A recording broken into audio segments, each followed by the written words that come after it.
We are back. You are chatting with John P. Today we are going to be talking about whether or not Rolex is evil. I'm going to explain to you what I mean by this because I do think that the company is actually doing something that should be looked down upon, but I will let you decide. The jury is out, and I want to know your opinions on this scenario we're going to talk about in the comments below when it is time, and we do talk about it. Once again, thank you so much for coming back. I really do appreciate it. Do not forget to thumbs up, like, and subscribe. It really does help a whole lot. On my wrist today, I actually have a Rolex 16550. It doesn't feel too evil on my wrist. I've been wearing this a whole lot. I love these transitional Rolex. I do actually think they're some great value in terms of older Rolex sports models. And of course, delraywatch.com. We have a lot of watches, a lot of cool things to check out, and including an Omega Speedmaster Mark 40, which has become increasingly desirable day by day. So, the topic at hand, Rolex watches, Rolex USA. If you're not familiar, I'm going to share this story with you. So there's a company in California that has been customizing vintage, primarily watches, including Rolex, predominantly Rolex, but also Cartier. The name of this company is La Californienne, and I'm sorry if I butchered that, but that's just how I pronounce it nonetheless. So this company, they basically retrofit watches, they paint them up a little bit, they make them look a little bit interesting. There'll be some pictures here, you can check them out on their website, what's left of their website, but they have some interesting watches, and at first they were geared primarily towards women, but now, up until recent times, they really had expanded out into men's watches and even some more modern watches. But the gist of it is a couple in California, a family business, small production runs, interesting, colorful modifications to watches. So what is the scenario? Well, the scenario is that Rolex is actually suing this company for essentially selling counterfeit goods. Now, it's interesting, right? So if you're a watch geek, a watch collector, you've been out there for a while, you know that there are many companies, many people, many businesses out there that customize watches, much like anything else that can be customized, such as cars, or quite literally anything, clothing, shoes.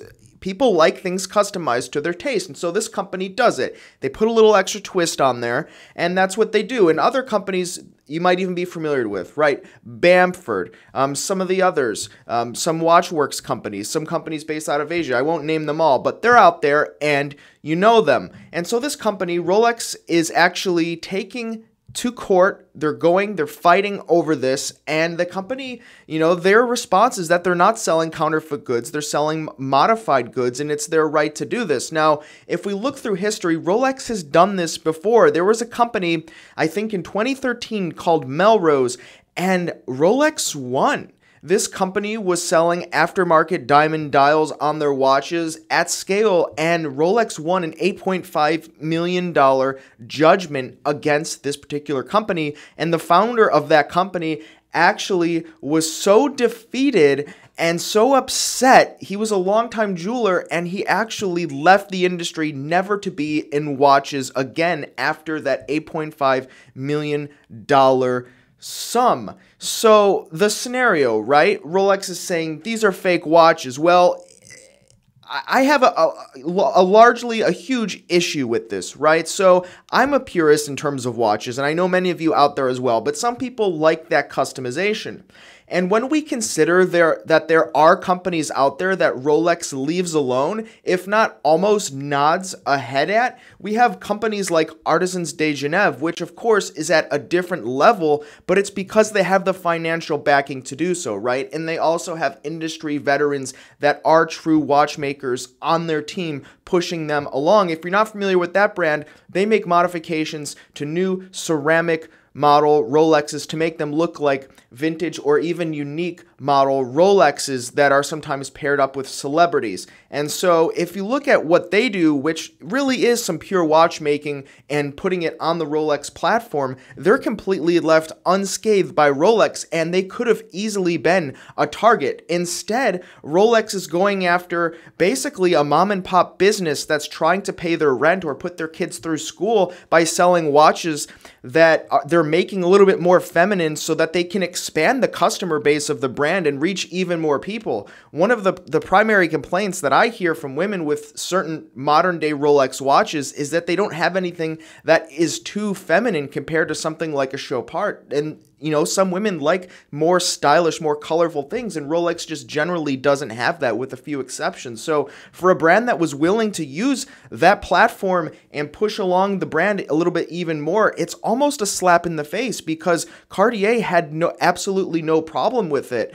So I don't really like to see that. And when we look at a brand like Bamford that was selling customized Rolexes for the longest time, and all of a sudden they just dried up, there's nothing about Rolex on their website, it kind of leads me to believe that there was some type of threat in the back where Bamford, or now Bamford Watch Department, was threatened with a lawsuit, and so they pulled out. But interestingly enough, they partnered up with LVMH to come out with Tag Heuers and Zeniths. They have some very incredible, nice looking, aesthetically pleasing designs on their website, and it's very clear that they have the approval and almost the partnership with LVMH. And so going back to my last video, where we see this divide in the watch industry of brands that think they're better than everyone else, that want to control everything from the top down, and the brands that don't, and the brands that are willing to change, innovate, and be part of popular culture and not try to create it themselves.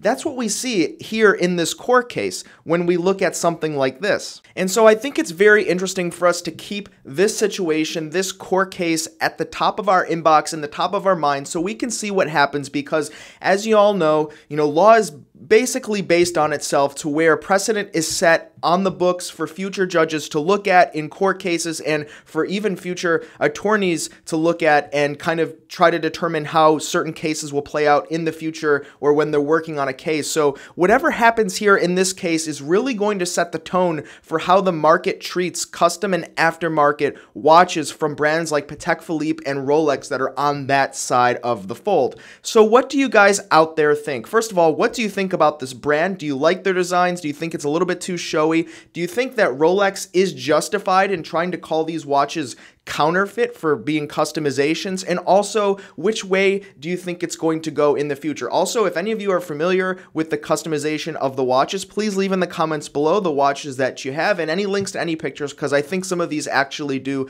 look pretty cool. And of course, you can find me on Instagram, TheRealJohnP, and DelReyWatch.com. You have been chatting with John P. Ciao.